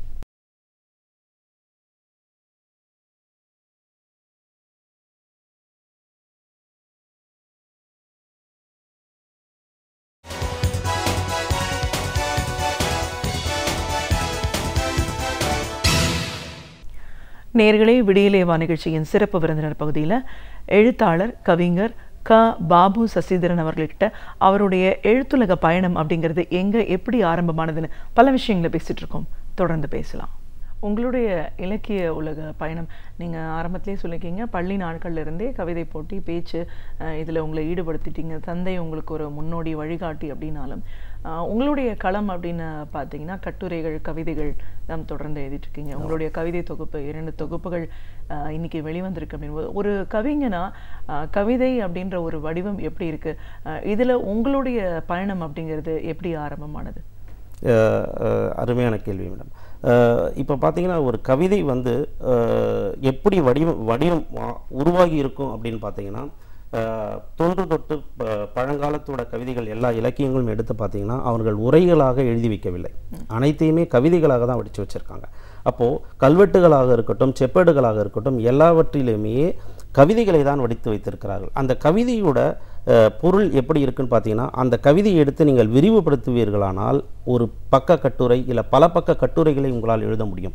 அதோட எல்லாத்தையும் சுருக்கி ரத்தின சுருக்கமாக கவிதைகளை வடித்திருக்கிறார்கள். அது எந்த இலக்கியங்கள் நீங்கள் எடுத்தீர்களானாலும் அதை வந்து நீங்கள் தெல்ல தெளிவாக சொல்லலாம். இப்போது நீங்கள் ஔவையாரோட ஆத்திச்சுவடி கூட எடுத்துக்கோங்க. அறம் செய்ய விரும்பு, அறம் செய்ய விரும்பு என்ற அந்த ஒரே ஒரு அந்த வாக்கியத்தை, அந்த சொற்றொடரை எடுத்துக்கொண்டு நீங்கள் வந்து கிட்டத்தட்ட ஒரு 1.5 மணி நேரம் நீங்கள் பேசலாம், ஒரு நாள் முழுக்க கூட பேசலாம் அறம் செய்ய விரும்பு என்பதை. ஆனால் அதை சொல்லிவிட்டார்கள். அதுதான் கவிதையோட வடிவம். ஸோ கவிதையோட வடிவம்னு வரும்போது பார்த்தீங்கன்னா பெரிய கூறுகளாக பிரிக்கணும்னா மரபு கவிதை, புது கவிதைன்னு பிரிக்கலாம். அந்த மரபு கவிதைகளில் பார்த்தீங்கன்னா வெண்பா, ஆசிரியப்பா, கலிப்பா அந்த மாதிரி, அதுக்கப்புறம் என் சீர்விருத்தம், மறு சீர்விருத்தம் அந்த மாதிரி, அதுக்கப்புறம் வந்து பார்த்திங்கன்னா குரல்பா, இந்த மாதிரி வந்து எல்லாமே மரபு சார்ந்த கவிதைகள். எல்லாமே இன்றைக்கும் வந்து மரபு சார்ந்த கவிதைகளை நிறைய பேர் மிக சிறப்பாக எழுதி கொண்டு இருக்கிறார்கள். அதேமாதிரி புது கவிதைகள்னு பார்த்திங்கன்னா, புது கவிதைகள் எனக்கு பல விதமான பரிமாண வளர்ச்சிகள் அடைந்து மிக அற்புதமாக வந்துக்கிட்டு இருக்கு. அதுலேயும் சில பேர் நல்ல ஒரு படைப்பு திறனில் வெளிக்காட்டி கொண்டு இருக்கிறார்கள். அதில் பார்த்திங்கன்னா இப்போ புது கவிதைகளில் பார்த்திங்கன்னா இன்றைக்கி இன்னும் அது பரிமாண வளர்ச்சி அடைந்து கசல் கவிதைகள், ஐக்கு கவிதைகள் என்று அது வந்து நல்லா பயணிச்சிட்டு இருக்கு. இப்போ இந்த 2 தளத்திலுமே 3 விதமான நம்ம கவிதைகளில் வந்து வெளிக்கொண்டு வரோம். 3 விதமான கருத்துக்களை நம்ம வெளிக்கொண்டு வர முடியும். ஒன்று வந்து பார்த்திங்கன்னா உணர்ச்சி, 2வது வந்து அழகு, 3வது பார்த்திங்கன்னா சமூகம் சார்ந்த கருத்துக்கள். இந்த 3 தான் வந்து மொத்தமாக அந்த கவிதையினோட கருப்பொருளாக ஒவ்வொரு இடத்திலையும் அது வந்து கொண்டிருக்கிறது என்பது எனது கருத்து. உணர்ச்சி என்று சொல்லும் பொழுது பார்த்தீர்களானால் ஒவ்வொருவருடைய தனிப்பட்ட உணர்வுகளையும், சமூகம் சார்ந்த உணர்வுகளையும், அவர்களுக்குள்ளே இருக்கின்ற வழிகளையும், அவர்களுக்குள்ளே இருக்கின்ற வாழ்வியல் சூழல்களையும் அந்த கவிதையின் மூலியமாக எடுத்துக்கொண்டு வருகிறார்கள். அது வந்து நாட்டுப்புற பாடலாக இருக்கட்டும், இல்லை மேற்றை மிரைக்கும் போது பாடுகிற பாடலாக இருக்கட்டும், கலை நடுவ பாடலாக இருக்கட்டும், எல்லாமே அந்த இலக்கியத்திற்குள் நாம் சேர்த்து விடலாம். அப்படிப்பட்ட ஒரு அற்புதமான ஒரு வடிவம், ஒரு உருவம் என்றால் கவிதைக்கு மட்டும்தான் இருக்கிறது என்று சொல்லலாம். ஏனென்றால் ஒரு உழவன் உழைத்து கொண்டு இருக்கிறான், அவனுடைய வலியை போக்க வேண்டும் என்றால், ஏற்றம் இறைக்கும் போது அந்த வலியை போக்க வேண்டும் என்றால் ஒரு பாடல் அங்கே அவன் பாடும்பொழுது தன் வலியை அதன் மூலமாக அவன் மறைத்து கொள்கிறான் அல்லது மறந்து விடுகிறான் என்பதுதான் அந்த கவிதைக்கு கிடைத்த சிறப்பு. அது இல்லாமல் அந்த பாடலை பாடும்போது அவன் அனுபவிக்கின்ற சந்தோஷம், மகிழ்ச்சி, அந்த மகிழ்ச்சியை வேறு யாராலையும் கொடுக்கவே முடியாது.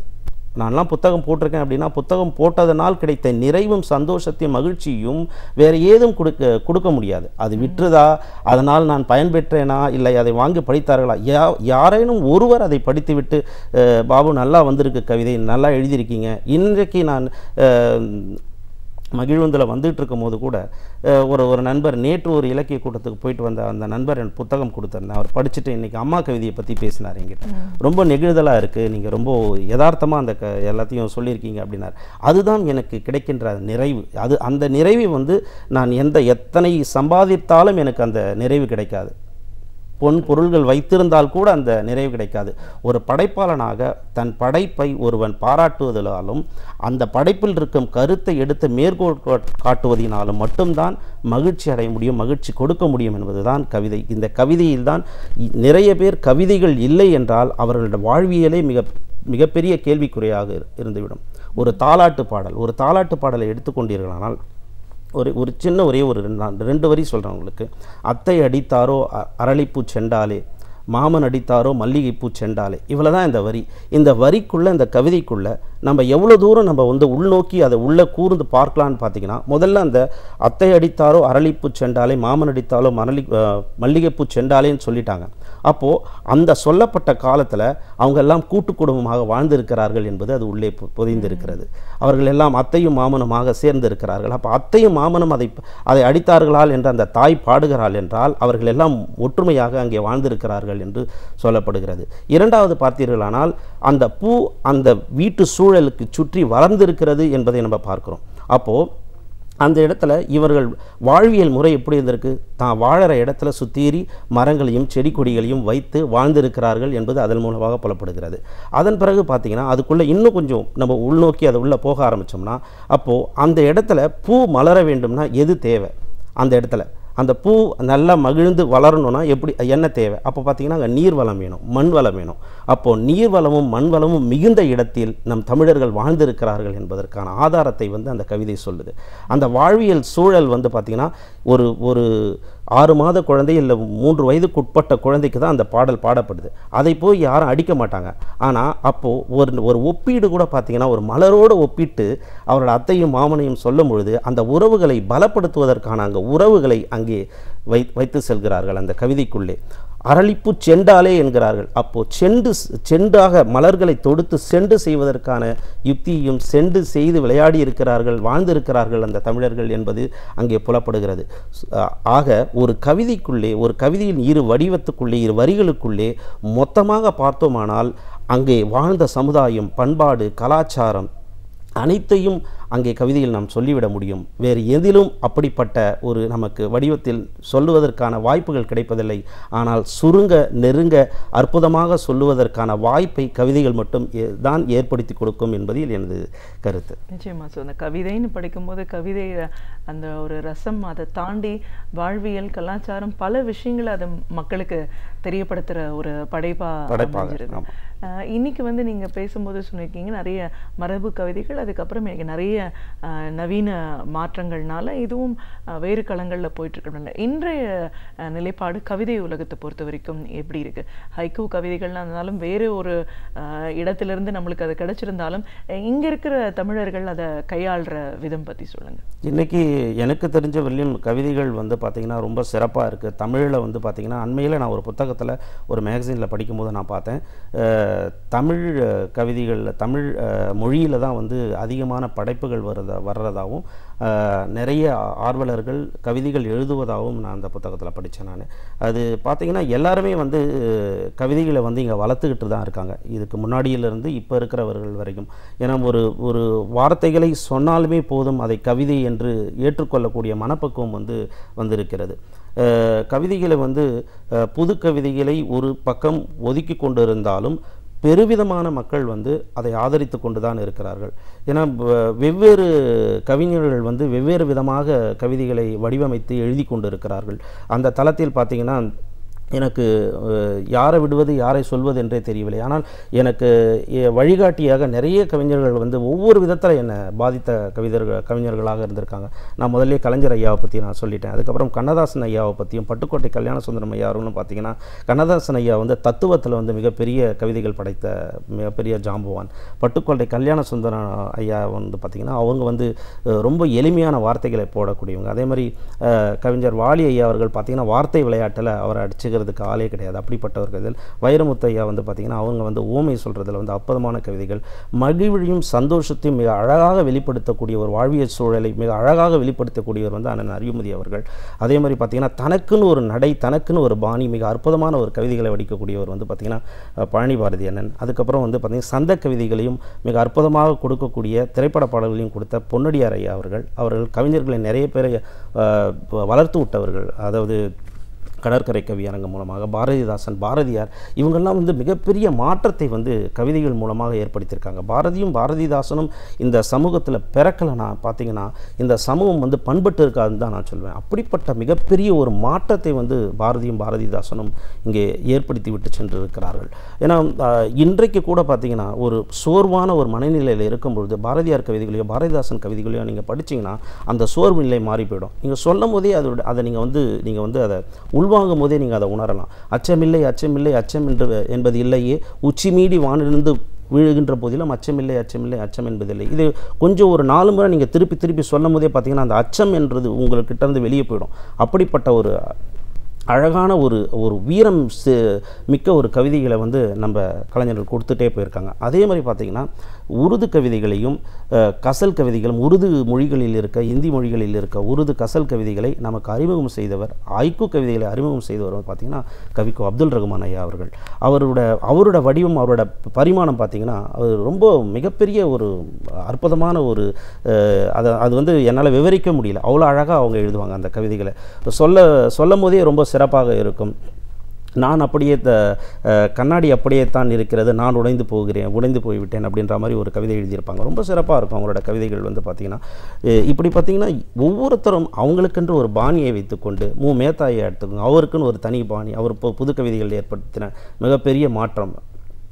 இரவில் வாங்கியதனாலோ என்னவோ இன்னும் விடியவே இல்லை அப்படின்னு சொல்லி அவங்க எழுதின அந்த கவிதைகள், இந்த மாதிரி நிறைய தாக்கங்களை, ஏன்னா நான் நிறைய கவிஞர்களை கூட விடுபட்டு இருக்கலாம், ஆனால் இவர்களை எல்லாரையுமே உள்வாங்கிய ஒரு தொகுப்பாகத்தான் நான் பார்க்கிறேன். எல்லாரையும் படிச்சுக்கிட்டே இருக்கேன். நான் முத்துக்குமார் அண்ணனை இருக்கட்டும், அதுக்கப்புறம் நான் காமராசன் ஐயா அவர்களாக இருக்கட்டும், நிறைய கவிஞர்கள் இங்கே வந்து அவங்களுடைய தாக்கத்தை வந்து மிக பெரிய அளவில் ஏற்படுத்திட்டு போயிருக்காங்க. இது எல்லாமே தான் என் போன்ற இளைஞர்களுக்கும் இன்னும் வர இருக்கின்ற இளைஞர்களுக்கு எல்லாருக்குமே ஒரு மிகப்பெரிய உந்து சக்தியாக இருந்து கொண்டிருக்கிறது. இவர்களை படிக்க படிக்க அவர்களாகவே தானாகவே தனிச்சையாகவே எழுத ஆரம்பிக்கிறார்கள். அப்படி எழுத ஆரம்பிச்சு தான், ஏன்னா கவிதை என்பது வந்து இசைஞானி ஐயா சொன்ன மாதிரி தான், ஒரு பாடல் இசையமைப்பது என்பது நம்ம போய் கற்றுக்கிட்டு வந்து இசையமைக்க முடியாது. நான் பாடலை இசையமைத்தேன் என்பதை விட அது நான் பற்றி கொண்டேன் என்பது தான் உண்மை, அது என்னை பற்றி கொண்டது என்பது தான் உண்மை என்று சொன்னாங்க. ஏன்னா அவர் சொன்னது வந்து நான் போய் அதை பற்றி கொண்டேன்னா அது உண்மையே கிடையாது, அது பொய். அது வந்து என்னை பற்றி கொள்ள வேண்டும். அப்படிப்பட்டது தான் ஒரு கவிஞன், ஒரு கலைஞனாக இருப்பவன் எப்படி இருக்க வேண்டும் என்றால் அது வந்து அதை பற்ற வேண்டும். அவன் உடல் முழுக்க, அவன் இரத்த நாளங்கள் முழுக்கமாக அந்த கலை உள்ளே ஓடிக்கொண்டிருந்தால் மட்டும்தான் சிறந்த படைப்புகளை எந்த படைப்பாளியாலையும் கொடுக்க முடியும் என்பது என்னுடைய கருத்து. நிச்சயமா சார், ஒரு படைப்பாளியா உங்களுடைய அடிப்படை உங்களுடைய பணி நிமித்தம் ஒரு பொறியாளர் சார்ந்த துறை இருந்தாலும் உங்களுடைய பயணம் எங்கே எப்படி ஆரம்பிச்சது, இன்னைக்கு வரைக்கும் அது எப்படி தொடர்ந்து போயிட்டு இருக்குன்னு பல கருத்துக்களை எங்களோட நீங்க பகிர்ந்ததுக்கு நன்றி. மகிழ்ச்சி. அறிவியல், வரலாறு, இதுவரை நாம் அறியாத உண்மைகள், இவைகளிலிருந்து நமக்கு தேவையானவற்றை அழகிய தமிழில் தொகுத்து இன்றைக்கும் இனிமையாக வழங்க வந்திருக்கிறார் பேராசிரியர் சுபவீர பாண்டியன் அவர்கள். நிகழ்ச்சியில் அடுத்த பகுதியாக வரவிருப்பது ஒன்றே சொல் நன்றே சொல்.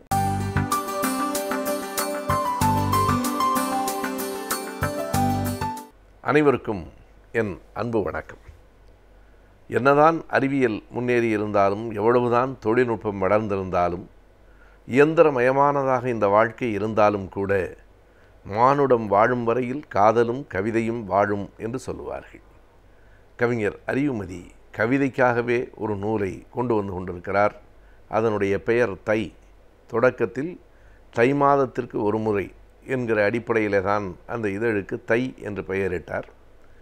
முழுக்க கவிதைகள், 2-3 கட்டுரைகள் இருக்கின்றன இந்த தையில் வந்திருக்கிற அந்த ஏட்டில். அந்த 2-3 கட்டுரைகளும் கூட கவிதைகள் குறித்தவை தான். இன்குலாப் அவர்களை பற்றி கவிஞர் மேத்தா எழுதியிருக்கிறார். கவிக்கோ அப்துல் ரஹ்மானை பற்றி சண்முகம் எழுதியிருக்கிறார். இன்னொரு கட்டுரையை விமர்சகர் இந்திரன் எழுதியிருக்கிறார். எனவே கட்டுரைகளும் கவிதை சார்ந்தவை, ஒட்டுமொத்தமாக கவிதைகள். ஆனால் அந்த புத்தகம் சலிக்கவே இல்லை. காரணம், இன்றைக்கு தமிழ்நாட்டிலே வாழ்ந்து கொண்டிருக்கிற புகழ்பெற்ற கவிஞர்கள் பலரின் கவிதைகளும், வளர்ந்து கொண்டிருக்கிற கவிஞர்களின் கவிதைகளும், புதிய கவிஞர்களின் கவிதைகளுமாக தலைமுறைகளை கடந்து அந்த புத்தகத்தில் கவிதைகள் வாழ்கின்றன.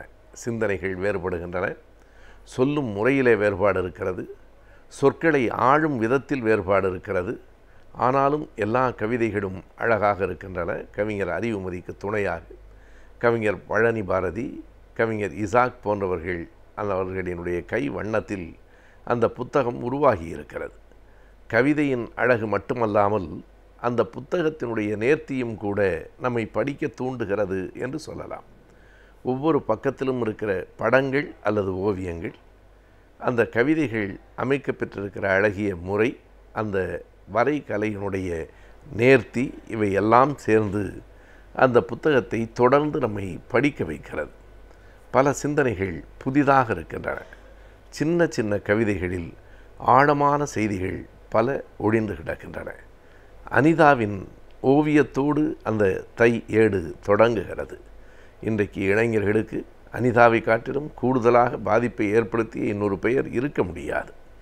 நீட்டு தேர்வில் தனக்கு இடம் கிடைத்துவிடும் அல்லது நீட்டு தேர்வு வராது, தான் மருத்துவராக ஆகிவிட முடியும் என்கிற நம்பிக்கையில் ஒரு சின்னஞ்சிறிய கிராமத்தில் பிறந்து ஒரு மூட்டை தூக்குகிற ஏழை கூலி தொழிலாளியின் மகளாக பிறந்து 1200க்கு 1176 மதிப்பெண்களை பெற்ற அந்த அனிதா நீட்டு தேர்வினால் தன்னுடைய மருத்துவ கனவை தொலைத்த வேளையில் தன்னை தானே தொலைத்து கொண்டு தற்கொலை செய்து கொண்டாள். அந்த அனிதாவை பற்றி எஸ். சண்முகம் எழுதியிருக்கிற அந்த முதல் கவிதையோடு அந்த புத்தகம் தொடங்குகிறது. எப்படி சொல்லலாம் அனிதாவை? எப்படி அழைக்கலாம்? மகள், சகோதரி, தோழி, இவ்வார்த்தைகள் எல்லாமே உன் வாழ்க்கை பொருண்மையை குறிக்க போதாமையால் அழிந்து போகின்றன என்பது அந்த கவிதையின் சாரம். எப்படி சொன்னாலும் அனிதாவின் வாழ்க்கையினுடைய பொருண்மை இந்த சொற்களை தாண்டி நிற்கிறது. சொற்களின் போதாமையால் இவை அழிந்து போகின்றன என்று தொடங்குகிற பாட்டு நிறைய மலர்களை பற்றி, குழந்தைகளை பற்றி, மிக மென்மையான உணர்வுகளை பற்றி, சாதிக்கு எதிராய் இப்படி பல்வேறு விதமான பொருள் அடக்கத்தை கொண்டதாக அந்த கவிதைகள் இருக்கின்றன. வசந்தகுமாரன் எழுதுகிறார், குறிஞ்சி மலர்களை பார்க்க வந்த கூட்டத்தில் சிக்கி திணறி இறந்து போயின வண்ணத்து பூச்சிகள். இந்த மக்கள் இயற்கையை, அழகை ரசிக்கிறார்கள். ஆனாலும் இவ்வளவு கூட்டமாய் வந்து ரசித்தால் இயற்கையே செத்து போய்விடுகிறதே. குறிஞ்சி பூக்களின் அழகை ரசிக்க வந்தபோது அந்த கூட்டத்தில் சிக்கி திணறி எப்போதும் நாம் அறிவோம், வண்ணத்து பூச்சிகள் எதிலிருந்தும் தப்பிவிடும். ஒரு முள்வேலி காட்டுக்கு இடையில் கூட சிறகுகளில் ஒரு சின்ன கீறல் கூட விழாமல் தப்பித்து பறந்து விடுகிற நுணுக்கம் வண்ணத்து பூச்சிகளுக்கு உண்டு. அவைகளையே இந்த மக்களின் நெரிசல் கூட்டம் கொன்று விட்டது என்று ஒரு கவிதையில் கோ. வசந்தகுமாரன் சொல்லுகிறார். குழந்தையை பற்றி கவிஞர் ரவிக்குமார் எழுதியிருக்கிறார். மிக அழகிய முரண் அந்த கவிதைகளிலே படிந்து கிடக்கிறது. எப்போதும் ஒரு பொம்மையை உடைத்து விட்டால் ஐயோ உடைந்து போய்விட்டதே என்று கருதுவோம். அது பெரியவர்களுக்குத்தான் பொருந்தும். சின்ன குழந்தைகள் செய்கிற போது எல்லாமே வேறு வேறு விதமாகத்தான் உணரப்படும். குழந்தையை பார்த்தவர் எழுதுகிறார், நீ கிழிக்கும்போது புத்தகம் உருவாகிறது, நீ கிழிக்கும்போது தான் உருவாகிறது. நாங்கள் கிழித்தால் அந்த புத்தகம் அழிந்து போய்விடும். நீ கிழிக்கும்போது புத்தகம் உருவாகிறது, நீ உடைக்கும்போது பொம்மை உயிர் பெறுகிறது. இந்த முரண் எண்ணி பார்ப்பதற்கே அழகாக இருக்கிறது. எப்படி உடைக்கும்போது உயிர் பெறும் என்றால் அது குழந்தையின் கைகளால் உடைக்கப்படுமானால் உயிர் பெறும். எனவே இப்படி இயற்கையை, குழந்தையை பாடுகிற மென்மையான கவிதைகள் இருக்கின்றன. புதியவர்கள் பலர் பாடியிருக்கிறார்கள். புகழ்பெற்ற கல்யாண்ஜி போன்றவர்கள், மேத்தா, ஆரூர் புதியவன், கவிஞர் பச்சையப்பன், இசாக், பழனி பாரதி, இக்பால், இப்படி மூத்த கவிஞர்கள், சல்மா, எல்லோருடைய கவிதைகளும் இந்த புத்தகத்தில் அடங்கி இருக்கின்றன. ஒரு விதத்தில் அடடா, இத்தனை கவிஞர்கள் வாழும் காலத்தில் நாம் வாழ்கிறோம் என்கிற ஒரு பெரிய மகிழ்ச்சி நமக்கு வருகிறது. கடைசி பக்க கவிதையை கவிஞர் அறிவுமதி எழுதியிருக்கிறார். இத்தனை கவிஞர்களும் ஒரே காலத்தில் வாழ்கிறார்கள் என்பது பெருமை இல்லை, இத்தனை கவிஞர்களையும் ஒரு நூலுக்குள் கொண்டு வர முடிகிறது என்பது பெருமை. அது கவிஞர் அறிவுமதியால் தான் இயன்றிருக்கிறது. திரைப்பட இயக்குனராக மட்டுமே நாம் அறிந்திருக்கிற கே. பாக்யராஜ் அவர்கள் கூட சின்ன சின்னதாய் 3 குறுங்கவிதைகளை எழுதியிருக்கிறார். உலக வங்கிக்கே கடன் கொடுக்கும் எங்கள் உள்ளூர் ஊர் கவுன்சிலர் என்று ஒரு 3 வரிகளை எழுதியிருக்கிறார். அல்லி ஃபாத்திமா என்கிற கவிஞர் எழுதியிருக்கிற அந்த வரிகள் அனைத்துமே கவிதைக்குள்ள ஆழத்தை கொண்டிருக்கின்றன. அண்மை இழைகளை நீட்டி நீட்டி நீ தூரத்தை நெய்தாய் என்று ஒரு வரி வருகிறது. அந்த இடை அண்மை இழைதான், அதை நீட்டி நீட்டி நீ தொலைவை நெய்தாய். ஓ, விலகி போகிறாய் என்பதை இப்படி கூட சொல்ல முடியுமோ என்று எண்ணி வியக்க வைக்கிறது. Poetry is a way of using language in the other way என்று சொல்லுவார்கள். கவிதை என்பதே மொழியை ஆளுகிற கலைதான். அல்லி ஃபாத்திமாவினுடைய அந்த கவிதைக்கு பெயர் துப்புரவு என்பது. அது துப்புரவு தொழிலாளர்களை பற்றிய கவிதை இல்லை.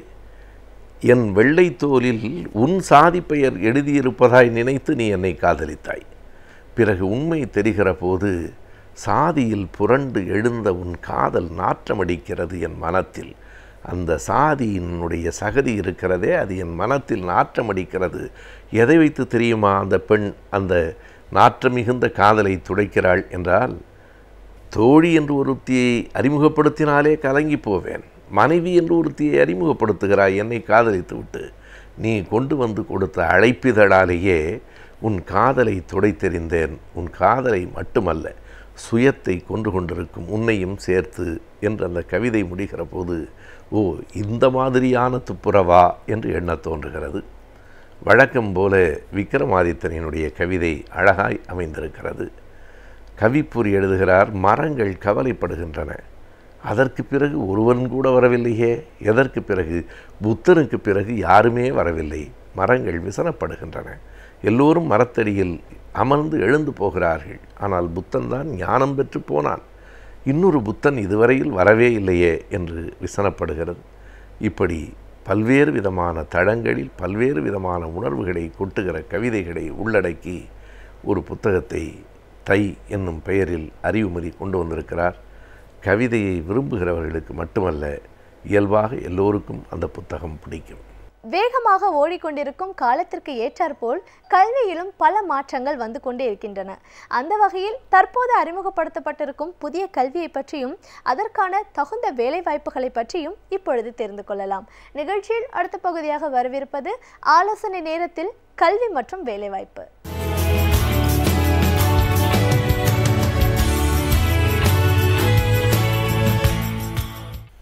வணக்கம். நம்ம இந்த ஆலோசனை நேரம் நிகழ்ச்சியில் தொடர்ந்து ஐஏஎஸ் ஐபிஎஸ் தேர்வுகள் குறித்து பார்த்துக்கிட்டே வந்திருக்கிறோம்.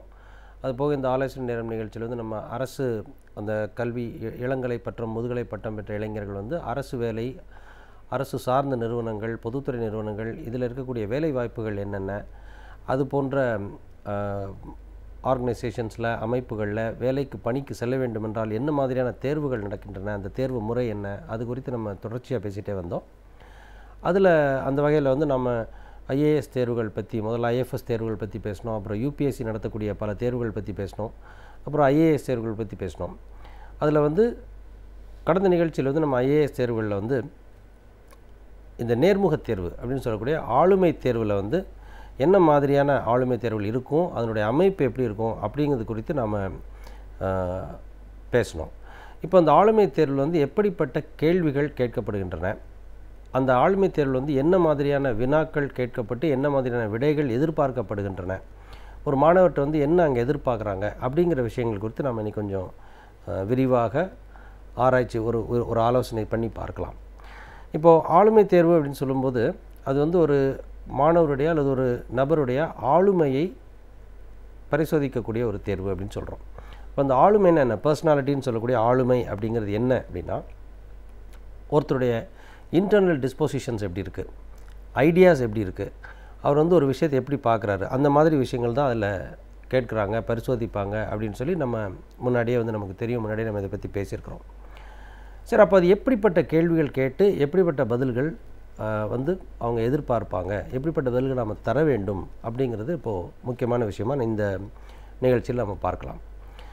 இப்போ ஒரு இன்டர்வியூ அல்லது ஒரு ஆளுமை தேர்வு அப்படின்னு வந்ததுன்னா எல்லா மாணவர்களுக்குமே இருக்கக்கூடிய ஒரு மிகப்பெரிய ஒரு $1 மில்லியன் கொஸ்டின் அப்படின்னு சொல்லக்கூடிய ஒரு வினா, ஒரு கேள்வி என்னன்னு சொன்னால், எனக்கு ஒரு கேள்வி கேட்டாங்க இன்டர்வியூவில், அந்த கேள்விக்கு பதில் தெரியல, அப்போ அந்த பதில் தெரியலங்கிறத நான் எப்படி சொல்லணும், இது ஒரு முக்கியமான ஒரு பிரச்சனையாகவே பார்க்கப்படுது. இரண்டாவது, ஒரு சில மாணவர்கள் என்ன கேட்பாங்க அப்படின்னா, ஒரு இன்டர்வியூ அப்படின்னு எடுத்துக்கிட்டோம்னா அதில் அந்த இன்டர்வியூ போர்டு கேட்கக்கூடிய அனைத்து கேள்விகளுக்கும் நான் விடையளிக்க வேண்டுமா, அப்படி அதில் 1-2 வினாக்களுக்கு விடை தெரியாமல் போகும் பட்சத்தில் நான் என்ன செய்வேன், இது இரண்டாவது மிகப்பெரிய கொஸ்டின். மூன்றாவதாக, ஒரு இன்டர்வியூ போர்டில் நிறைய கேள்வி கேட்குறாங்க. முதல்ல ஒரு 5-6 கேள்விகள் கேட்கப்படும் போது அந்த கேள்விக்கான விடையை நான் கொடுத்து விட்டேன். ஒரு விடையை நான் கொடுக்குற போது எனக்கு தன்னம்பிக்கை கூடுது. ஓகே, எனக்கு இது தெரியுது, நான் அதில் ப்ரிப்பேர் பண்ணியிருக்கிறேன், அப்போ எனக்கு அந்த தெரிஞ்ச விஷயங்கள் கேட்குறாங்க, நான் ஒரு நம்பிக்கையோடு பதிலளிக்கிறேன், எனக்கு பாசிட்டிவாக இன்டர்வியூ போர்டு மாறுது. ஆனால் இடைப்பட்ட ஒரு 7வது 8வது கேள்வி அப்படின்னு வரும்போது அந்த கேள்விகளுக்கான விடை எனக்கு தெரியலை, அல்லது எனக்கு ஒரு அன்கம்ஃபர்டபுள் ஏரியா, அது எனக்கு வந்து ஒரு பழக்கம் இல்லாத இந்த ஏரியாவில் எனக்கு கேள்வி வேண்டாம், இந்த பகுதியில் எனக்கு வினா வரக்கூடாது அப்படின்னு நான் வேண்டிக் கொண்டு இருந்த ஒரு பகுதியிலேருந்து வினாக்கள் வந்து விழுகின்றன. அந்த வினாக்கு வந்து எனக்கு பதில் தெரியலை, நான் இப்போ என்ன பண்ணணும்? இப்போ நான் அந்த கேள்விக்கு பதில் தெரியலன்னு நான் சொல்லிவிடுவேன். அப்படி ஒரு கேள்விக்கு பதில் தெரியலன்னு சொல்கிறேன், அடுத்த கேள்விக்கு பதில் தெரியலன்னு சொல்கிறேன், 3வது கேள்விக்கு பதில் தெரியலன்னு சொல்லும்போது அந்த இன்டர்வியூ போர்டோட ரியாக்ஷன் எப்படி இருக்கும், அந்த ரியாக்ஷனை நான் எப்படி சமாளிக்கணும், இது அடுத்து 3வது இருக்கக்கூடிய ஒரு கேள்வி. இந்த 3வது கேள்வியில் தொடர்ச்சியாக இன்னொரு கேள்வி மாணவர்களுக்கு என்ன இருக்கும் அப்படின்னு சொன்னால், நான் தெரியலேன்னு சொல்லி அந்த போர்டு ரியாக்ட் பண்ணிட்டாங்கன்னா மறுபடியும் என்னுடைய தன்னம்பிக்கையை எப்படி நான் ஊட்டிக்கொள்வது? அந்த இடத்துல நான் தனியாக இருப்பேனே, என்னை சுற்றி போர்டு மெம்பர்ஸ் இருப்பாங்க, நான் அந்த இன்டர்வியூ போர்டில் ஒரு தனி ஆளாக நான் இருப்பேனே, அப்போ என்னுடைய நம்பிக்கையை நான் எப்படி வளர்த்து கொள்வது? இது அடுத்து இருக்கக்கூடிய ஒரு 4வது முக்கியமான ஒரு கேள்வி. ஸோ இது எல்லாமே வந்து ஒரு ஒன்றுக்கு ஒன்று தொடர்புடைய ஒரு கேள்விகளாக இருக்கின்றன. அடுத்ததாக 5வது ஒரு மாணவருக்கு நேர்முகத் தேர்வு குறித்த ஒரு பயத்தில் இன்னொன்று என்ன வருது அப்படின்னா, ஒரு கேள்வி கேட்குறாங்க, அந்த கேள்விக்கு நான் விடை கொடுக்குறேன், அந்த விடையை நான் எப்போது நிறுத்த வேண்டும்? ஒரே வார்த்தையில் பதில் சொல்லணுமா, இல்லைன்னா நான் வந்து தொடர்ச்சியாக பேசிகிட்டே இருக்கணுமா? அந்த பதிலை நான் எப்போது நிறுத்த வேண்டும்? என்னுடைய விடை அப்படிங்கிறது, என்னுடைய பதில் அப்படிங்கிறது வந்து எங்கே நிற்கும்? இது ஒருத்த முக்கியமான 5வது கேள்வி. 6வதாக இன்டர்வியூவில் இன்னொரு கொஸ்டின் என்ன மாணவர்களுக்கு இருக்குது அப்படின்னு சொன்னால், எல்லாம் சரிதான் சார், நான் வந்து ஒரு கேள்வி கேட்டாங்க, அந்த கேள்விக்கு பதில் சொல்லிட்டேன், ஆனால் எனக்கு என்ன சந்தேகம் வருதுன்னா, நான் கூறிய விடை சரியான விடை தானா? ஏன்னா முக்கியமாக இந்த ஒப்பீனியன் பேஸ்டு கொஸ்டின்ஸ் அப்படின்னு சொல்கிறேன், அந்த கருத்துக்களை கேட்கக்கூடிய வினாக்கள். இப்போ இந்தியா பாகிஸ்தான் உறவை பற்றி நீங்கள் என்ன நினைக்கிறீங்க, இந்த ஜல்லிக்கட்டு இஷ்யூவை பற்றி நீங்கள் என்ன நினைக்கிறீங்க அப்படின்னு ஒரு ஒப்பீனியன் பேஸ்ட் கொஸ்டின் கேட்டாங்கன்னா, நான் என்னுடைய கருத்தை எப்படி சொல்ல வேண்டும்? என்னுடைய கருத்தை நான் ஒரிஜினலாக என்ன நினைக்கிறேன்னா அதை தான் சொல்லணுமா, இல்லைன்னா நான் வந்து அந்த போர்டுக்கு என்ன வேணுமோ அதை சொல்ல வேண்டுமா? பெரும்பாலும் மாணவர்கள் என்ன நினைக்கிறாங்கன்னா, நான் போர்டுக்கு உள்ள கருத்து தான் நம்ம சொல்லணும் அப்படின்னு நினைக்கிறாங்க. இதெல்லாம் பார்த்திங்கன்னா ஒரு சீரீஸ் ஆஃப் கொஸ்டின்ஸ். இந்த கேள்விகளுக்கான ஒவ்வொரு கேள்விக்கான விடையும் நம்ம முதல்ல இருந்து ஒன்று ஒன்றா சீரியஸாக எடுத்து பார்க்கலாம். இப்போ முதல்ல வந்து நான் 2வதாக சொன்ன கேள்வியை முதல்ல கேள்வியாக எடுத்துக்கிறேன். ஒரு இன்டர்வியூக்கு போகிறேன், அந்த மாணவர் இன்டர்வியூவில் போய் உட்கார்ந்த உடனே அவருக்கு ஒரு கேள்வி கேட்கப்பட்டால் ஒரு மெம்பர் வந்து எத்தனை கேள்வி கேட்டாலும் அத்தனை கேள்விக்கும் நான் விடையளிக்க வேண்டுமா அப்படிங்கிறது வந்து ஒரு முக்கியமான ஒரு கொஸ்டினாக இருக்கு இல்லையா? அதற்கு நான் என்ன சொல்கிறேன் அப்படின்னா, நீங்கள் எந்த ஒரு மாணவருமே ஒரு இன்டர்வியூக்கு போகும்போது ஒரு விஷயம் நல்லா வச்சுக்கணும், கேள்விகள் இன்டர்வியூ போர்டிலேருந்து வர்றது, அந்த கேள்விக்கு பதில் அளிக்கணுமா வேண்டாமாங்கிறது உங்கள் கண்ட்ரோலில் இருக்கக்கூடிய ஒரு விஷயம். அது எப்போவுமே உங்கள் கண்ட்ரோலில் தான் இருக்கணும்.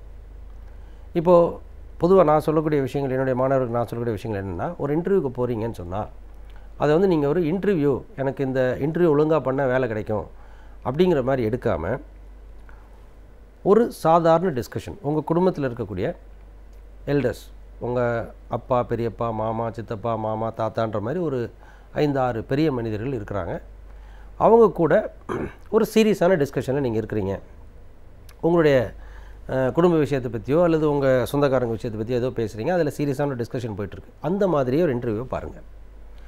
இப்போ அப்படி ஒரு சீரியஸான டிஸ்கஷன், எல்லாருமே வந்து உங்களுடைய கருத்தை வந்து சீரியஸாகவே கேட்பாங்க அப்படிங்கிற ஒரு நிலை இருக்கிற போது நாம் என்ன பண்ணுவோம்? கேள்விகள் வந்து விழுகிற போது முதல்ல கேள்வியை 3ஆக பிரிப்போம். இந்த கேள்விக்கு நான் கட்டாயம் பதில் சொல்ல வேண்டுமா? ஆமாம், கண்டிப்பாக நான் பதில் சொல்ல வேண்டிய கேள்விகள். 2வது, இந்த கேள்விகளுக்கு எனக்கு விடை, நான் கண்டிப்பாக விடை அளிக்க வேண்டிய அவசியம் இல்லை, இது என்னுடைய கேள்விகள் அல்ல அப்படின்னு 2வது கேட்டகரி பண்ணுவோம். 3வது கேட்டகரி தான் வந்து பார்த்திங்கன்னா இந்த கேட் ஆன் த வால் மாதிரி, இந்த கேள்விக்கு நான் இப்படி பதில் கொடுத்தால், ஒரு பதிலை கொடுத்தால் அந்த கேள்வி எப்படி வந்து அந்த பதில் வந்து அது என்ன தாக்கத்தை ஏற்படுத்தும், அந்த டிஸ்கஷனில் என்ன தாக்கத்தை ஏற்படுத்தும் அப்படிங்கிறத வந்து அனலைஸ் பண்ணி பார்த்துட்டு பதில் சொல்ல வேண்டிய கேள்விகள். இது வந்து ஃபஸ்ட்டு ரூல் நம்பர் 1. ஸோ எல்லா கேள்விக்கும் பதில் சொல்லுமான்னு கேட்டால் என்னுடைய பாயிண்ட், எல்லா கேள்விக்கும் நீங்கள் பதில் சொல்ல வேண்டிய அவசியம் கிடையாது. எந்த கேள்விக்கு பதில் சொல்லுங்கிறது நீங்கள் முடிவு பண்ணுங்கள். உங்களுக்கு விடை தெரிந்த கேள்விகளுக்கு நீங்கள் பதில் சொல்லணும். இப்போ உதாரணமாக உங்களை பற்றி கண்டிப்பாக நீங்கள் பதில் சொல்லியே ஆக வேண்டிய ஒரு கேள்வி அப்படின்னா எது அப்படின்னு சொன்னால், இப்போ உதாரணமாக நான் இருக்கிறேன்னு சொன்னால் என்னுடைய பயோடேட்டாவிலேருந்து என்னை பற்றின கேள்விகள் வருது. இப்போ நான் எம்எஸ்சி படிச்சிருக்கிறேன், நான் வந்து என்னுடைய கல்லூரியில் வந்து நான் என்சிசியில் வந்து சி சர்டிஃபிகேட் ஹோல்டராக இருந்தேன், நான் என்னுடைய கல்லூரியில் வந்து மாணவர் அமைப்பினுடைய தலைவராக இருந்தேன் அப்படின்னு நான் சொல்கிறேன் அப்படின்னா, அந்த மாதிரி விஷயங்கள்லாம் வந்து என்னை பற்றிய விஷயங்கள், அது அதிலிருந்து வரக்கூடிய கேள்விகள் நான் கட்டாயம் பதில் சொல்லி ஆகணும். ஏன்னா அது என்னை பற்றிய ஒன்று, அந்த நபரை பற்றிய ஒன்று. அந்த கேள்விக்கு வேறு எங்கேருந்தும் பதில் எடுக்க முடியாது, நம்மை தவிர வேறு யாரும் பதில் சொல்லவும் முடியாது. ஸோ அந்த மாதிரி கொஸ்டின்ஸு கண்டிப்பாக நம்ம பதில் சொல்லி ஆகணும். இப்போது ஐஏஎஸ் இன்டர்வியூவில், ஐஏஎஸ் தேர்வுகளில், ஆளுமை தேர்வில் வந்து பெரும்பாலும் சில மாணவர்களுக்கு வந்து சில கேள்வி கேட்குறாங்க. நீ வந்து உன்னுடைய விருப்ப பாடமாக ஏன் அந்த பாடத்தை தேர்ந்தெடுத்தாய்? உதாரணமாக ஒருத்தர் வந்து பப்ளிக் அட்மினிஸ்ட்ரேஷன் எடுத்துருக்கிறேன் அப்படின்னு சொன்னார்னா, ஏன் நீ விருப்ப பாடமாக பப்ளிக் அட்மினிஸ்ட்ரேஷன் தேர்ந்தெடுத்தாய் அப்படின்னு கேட்டால், இதுக்கு நீ வேறு எங்கேயும் பதில் சொல்ல முடியாது, நீங்கள் பதில் சொல்லி ஆகணும். ஏன் நீ வந்து ஐஏஎஸ் தேர்வுகள் எழுதணும்னு விருப்பப்பட்ட, ஏன் ஐஏஎஸ் வந்து உன்னுடைய கெரியராக இருக்கணும் அப்படின்னு ஒரு கேள்வியை கேட்குறாங்க அப்படின்னா, அந்த கேள்விக்கு வந்து கண்டிப்பாக வந்து ஒரு மாணவர் பதில் சொல்லித்தான் ஆகணும். ஏன்னா இது அவரை குறித்த ஒரு கேள்வி. இந்த கேள்விக்கான பதிலை வந்து நம்ம வேறு யார்கிட்டையும் தள்ளவும் முடியாது, அந்த பொறுப்பை வேறு யார்கிட்டையும் நம்ம கொடுக்கவும் முடியாது, அந்த பொறுப்பு நம்மளுடையது. இது முதல் விஷயம். ரெண்டாவது, நாம் கண்டிப்பாக பதில் சொல்ல வேண்டாம் அப்படின்ற மாதிரி வினாக்களை எப்படி சார் ஐடென்டிஃபை பண்ணுறது? ரொம்ப சிம்பிள். நீங்கள் அல்லாத யாரோ ஒரு மூன்றாவது நபர் அல்லது யாரோ ஒருவரை பற்றிய ஒரு கான்ட்ரவர்ஷியலான ஒரு கொஸ்டின் வருது, நெகட்டிவான ஒரு கேள்வியாக இருக்குது அப்படின்னா, நீங்கள் அதுக்கு பதில் சொல்ல வேண்டிய அவசியம் கிடையாது. உதாரணமாக வந்து ஒரு தலைவரை பற்றியோ அல்லது வந்து சில கான்ட்ரவர்ஷியலான இஷ்யூ அப்படின்னு நம்ம சொல்லும்போது, ஒரு பிரச்சனைக்குரிய விஷயத்தை பற்றி பேசும்போது தெரியலன்னு சொல்லலாம். உதாரணமாக வந்து நம்ம ஒரு உயர் அதிகாரியை பற்றின ஒரு விஷயம் வருது, ஒரு ஃபோக்கஸில் போய்கிட்டு இருக்கு அப்படின்ற பட்சத்துலையோ, அல்லது நாட்டினுடைய தலைவர்கள் பற்றின ஒரு கான்ட்ரவர்சி ஏதாவது வந்ததுன்னா அது உண்மையா அப்படின்னு கேட்டாங்கன்னா நீங்கள் பதில் தெரியாதுன்னு சொல்ல வேண்டியதான். ஸோ அதை அவாய்ட் பண்ணிக்க வேண்டிய கொஸ்டின்ஸ், அதுக்கு பதில் சொல்ல வேண்டிய அவசியம் இல்லை. மூன்றாவது விஷயங்கள் தான் வந்து, இந்த கேள்விக்கு நான் பதில் சொன்னால் இதற்கான ஃபாலோ அப் என்ன இருக்கும், இதனோட இம்பேக்ட் என்ன இருக்கும். பொதுவாக ஒரு இன்டர்வியூவில் வந்து ஒரு கேள்விக்கு மாணவர் விடை சொல்லும்போது அந்த விடைகளில் இம்பேக்ட் எப்படிப்பட்ட இம்பேக்ட் இருக்கலாம் அப்படின்னா, ஒன்று நீங்கள் ஒரு இம்ப்ரெஷன் க்ரியேட் பண்ணலாம், ரெண்டு கண்டிப்பான இம்பேக்ட் தாக்கம் அப்படின்னா அடுத்த கேள்வி நீங்கள் சொல்லக்கூடிய அந்த பதிலிருந்து வரலாம். ஸோ அந்த பதில், நான் இந்த பதிலை சொன்னால் அதுக்கு அடுத்த கேள்வி என்ன வருங்கிறத ஒரு முறை ஆலோசித்து விட்டு ஓரிரு முறை ஒரு 2-3 செகண்ட்ஸ் திங்க் பண்ணிவிட்டு அந்த பதிலை சொன்னால் கொஞ்சம் பெட்டராக இருக்கும். ஸோ இது வந்து ஃபஸ்ட் ரூல். ஸோ முதல் ரூலு, இன்டர்வியூ அல்லது ஆளுமை தேர்வில் எப்படி நடத்தணும் அப்படின்னு சொன்னால், எல்லா கேள்விகளுக்கும் நீங்கள் பதில் சொல்ல வேண்டிய அவசியம் இல்லை. எல்லா கேள்விகளுக்கும் பதில் சொல்லணும்னு முயற்சி பண்ணி தோல்வி அடைய வேண்டாம். எந்த கேள்விகளுக்கு உங்களுக்கு தெளிவாக விடை தெரியுமோ அந்த கேள்விகளுக்கு பதில் சொன்னால் போதும். முக்கியமாக உங்களை பற்றிய கேள்வியாக இருந்தால் அந்த கேள்விக்கு நீங்கள் கண்டிப்பாக பதில் சொல்லி ஆகணும். அது உங்களை தவிர வேறு யாரும் சொல்ல முடியாது. மிச்சம் இருக்கிற கேள்வி ஒரு கான்ட்ரவர்ஷியல் பிரச்சனைக்குரிய கேள்வி, ஆல்ரெடி பிரச்சனை இருக்கிற விஷயத்தில் நீங்கள் என்ன நினைக்கிறீங்க, இது சரியா இது தவறா, ஒரு கொலை நடந்து விட்டது அப்படின்ற மாதிரி இருந்துச்சுன்னா அந்த மாதிரி விஷயங்களில் நீங்கள் பதில் சொல்ல வேண்டிய அவசியம் இல்லை, அவாய்ட் பண்ணிக்கலாம். மூன்றாவது, சில கேள்விகளுக்கான பதில் நீங்கள் சொல்லியாகணும், ஆனால் அதனுடைய தாக்கம் எப்படி இருக்கும், ஏன்னா அடுத்த கொஸ்டின்ஸ் அதை பேஸ் பண்ணி வரப்போகுது. ஸோ இதை மனதில் வைத்து கொண்டு இன்டர்வியூ வந்து அட்டன் பண்ணிங்கன்னா உங்களுக்கு இன்டர்வியூ அட்டன் பண்ணுறது அல்ல ஆளுமை தேர்வில் வந்து மார்க் வாங்குறது அப்படிங்கிறது ரொம்ப சுலபமான விஷயமா இருக்கும். ஸோ தொடர்ந்து நம்ம மற்ற கேள்விகளை அடுத்து சப்சிக்வெண்ட்டாக வரக்கூடிய நிகழ்ச்சிகளில் வந்து நம்ம தொடர்ந்து இதை பற்றி பேசுவோம். நன்றி, வணக்கம்.